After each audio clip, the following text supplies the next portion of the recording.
My name is Klaus Busse. I'm the head of design for Maserati here at Centro Stile in Torino. And today I want to take a look with you at what defined the design of the MC20. And I thought the best way to do this is with a quick sketch. As you can imagine, any car really, it starts all with the proportion. And the first thing we always draw on any car, of course, are the wheels to define the wheelbase, how far the wheels are spaced. It also helps defining cabin space later on the car. But then what is extremely important is what we call the Y0 line, which is the center line of the car. We call it zero because, or Y0 because the Y helps us define the part of the grid in the three coordinates, Z becoming the height and Y becoming the width. And this line is absolutely important, not only to define the space of the car, or the cabin I should say, and the engine compartment, but it's super important for the aerodynamic, because up here is where we have the apex of that line, and here's where we have the maximum roof height also for the cabin space for the passenger and the driver. But very important to get this line right together with the guys in aerodynamics to be able to only get away with a fixed spoiler, because if we nail the line as we did on this car, you don't need to have a movable spoiler, you can just work with a fixed spoiler. Of course, to complete the proportion of the car, you need to know, the DLO as we call it. It's called daylight opening. DLO is kind of a designer term, I guess. And it defines, the glass area of the car. Of course, back here we already have the glass for the for the mid-engine. We need rear lights, we have front lights. But where it's becoming really interesting is when we talk about the functional aspects of this car. This part up here, in inside view, this is all you're going to see, defines the intercooler opening that supplies all the cooling for the mid-engine in the back. So what you see here in the side view is it's barely noticeable. And what is very important for us is that we didn't want to do what we see so much in the competitive segment, is that the car is almost designed around air intakes. For us it was important that we have a minimum amount of graphical details and really focus on the sculpture of the car. And the sculpture of the car is pretty much happening in the upper part of the car. We define reflections, bone lines, and they help us to really create almost like this Italian sculpture in the upper part of the car. I'm going to draw a quick section here so you get an idea. So it's a very, very round, very beautiful surface. But that surface then on the lower part of the car meets basically its opposite, which is like raw engineering surfaces. What I mean with that is all this down here is carbon fiber, and all this is designed to extract air from the front wheel and to bring in air for the rear wheel. So this is a super functional area, very much led by aerodynamics, very much designed on the computer. So we're bringing these two worlds together, the upper part almost being hand sculpted, very, very voluptuous Italian design, if you want to say so. And on the bottom, we bring in these kind of raw engineering surfaces that really define the functionality and the performance of the car. The same is true also for the back, because this point right here defines the end of the ground effect floor. So again, all this is carbon fiber, and again, super important for the aerodynamics. On the front, similar situation, of course, a lot of aerodynamic devices down here, and also beautifully bringing together the lower engineering part of the car with that upper part of the car, the sculpture. To get away with this kind of pure approach to design and to avoid this kind of distraction of unnecessary graphic, unnecessary air intakes, we focused on a few very iconic elements to give this car character, whether it's the trident on that typical triangular C-post, but also the wheels. For the wheels, we were looking into our archives and really discussed and studied which wheels in the past we used really stand for Maserati and iconic and can only be used for this brand. And we came up with these Trident wheels that basically are a stylized form of the Trident. You see those three peaks here. And so we designed this three-spoke wheel designed by, or inspired, I should say, inspired by wheels of the past out of the Gran Turismo portfolio, or also used on the very beautiful birdcage concept that was done quite a while ago. And the same, of course, is true for the front wheel.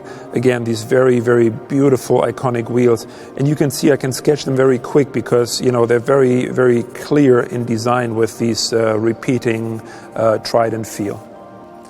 So let's take a look at the front of the MC20 and what makes it unique, what went through our head when we designed this very, very important part of the car, as you can imagine. To no surprise, you find what would be called a grille in the front part of the car. I prefer the term frame because it really is there to frame what I think is one of the most iconic elements in the automotive industry, which is the trident, the Tridente, the Maserati Tridente. And so the frame is really helping us to create attention around this very important icon for us. The overall proportion, of course, are very much driven by the fact that we have a super sports car, so very low.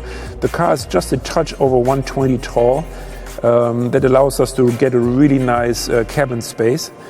But I want to highlight a quick thing here on the front because, like the side, it's all about reducing noise, avoiding distraction. Because all I want you to take away is the beautiful proportion of the car and the Maserati Tridente and this frame. So what you see here on the, as soon as you go outboard of the Trident, of course we have big air intakes for those massive intercoolers that help cooling down the system. But other than that, we keep it very, very calm. Also, the car itself, the body of the car is following that recipe that we spoke about on the side of the car, meaning that the upper part of the car, I'm going to draw a section through here, is a very, very clean hand-sculpted area.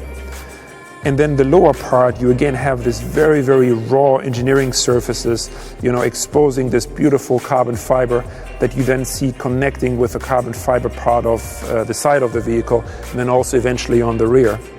Now, this section that I was just drawing here is basically driven by a very simple fact. We needed to get air out of the grill compartment to help with the flow of the intercooler. So what we did is we scooped out these elements here, and they're creating this really cool element that then helps flow into the body of the car. But really keeping it to a minimum in terms of adding openings to the car, really only what was the minimum required. But it does add some interesting shape to the hood. It also then connects us with the wheel arches. You see here our wheel arches, where they peak, they're a little bit flat.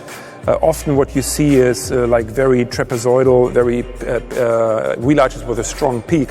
And what we like to do at Maserati to keep them more constructed looking, and that connects us also with some of the great Maserati sports cars of the past, like the MC12, but also the birdcage concept that we have shown in years past.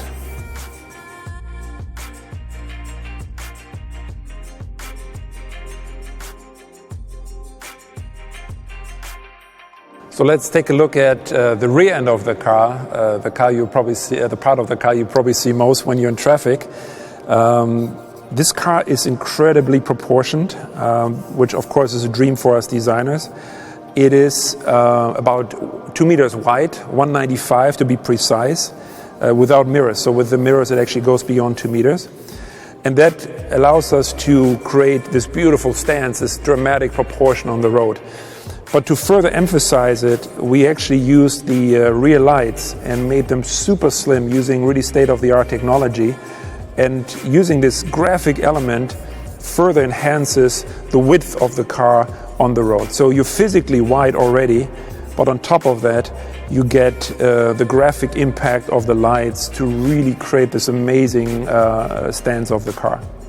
Now, here in the rear view, again, I want to revisit those sections we talked about on the front view. This unusual but very typical for Maserati sections for the wheel arch. Not the typical peak that you get on a lot of cars, but something that is more Maserati. You know this section probably already from the MC12, the spiritual predecessor of this car, but also from the birdcage concept. As you can imagine, the rear is all about the business part of the car. So here we are taking that veil, that cloth, the upper part of the car, which is this kind of beautiful sculpted part. We lift it even further and really expose the business part of the car. This down here is all about engineering performance, whether it is dramatic cooling elements, whether it is those massive exhaust pipes. It all is about functionality in this area of the car. Down here, of course, we have the arrival point of the ground effect floor. So this is, again, a very super important part of the car. In all these areas are actually more designed by engineers than by us at Centro Stile. And that was okay, because we really appreciated this collaboration with the engineers on this functional part of the car. And I'm gonna shade it slightly so you can see this is all gonna be in carbon fiber on the car, and it's gonna give it a really, really dramatic look. Now, another cool feature on this car is, I'm just gonna put in the engine cover here, the roof line. One quick thing maybe, what is cool is this car also has an additional rear view camera. It's about in this position here, and that will feed an additional image on the rear view camera inside the cabin, and it will provide you with an unobstructed view of the rear of the car, what's behind you. And that allows us in return to be more free with the elements we had to use on the cover, because we needed to add a couple of elements to help with air circulation and to help airflow. So what we were able to do, we did a stylized trident for these cooling elements. And that was a really cool feature, because at the beginning we were very concerned about these cooling slots we needed to use, because it made us it felt like something we had seen before when there were just simple lines. But then the breakthrough really came when we realized the idea that we can do a stylized trident using these slots. So it's a really abstract way to introduce the Maserati trident on the rear of the car. And as a matter of fact, there's no additional trident on the rear of the car, just the very familiar Maserati script on the edge of the car. So I really like ending on the rear view of the car, because it really shows these two worlds coming together, the design world, the sculpture world, and the raw engineering world. And it also represents the two teams that together developed this car, whether it is the team of designers, interior, exterior sculptors at Centro Stile, of which I am only one of many, but also this magnificent team of engineers in Modena. And together we were able to create the MC20 in perfect respect and in a perfect symbiosis.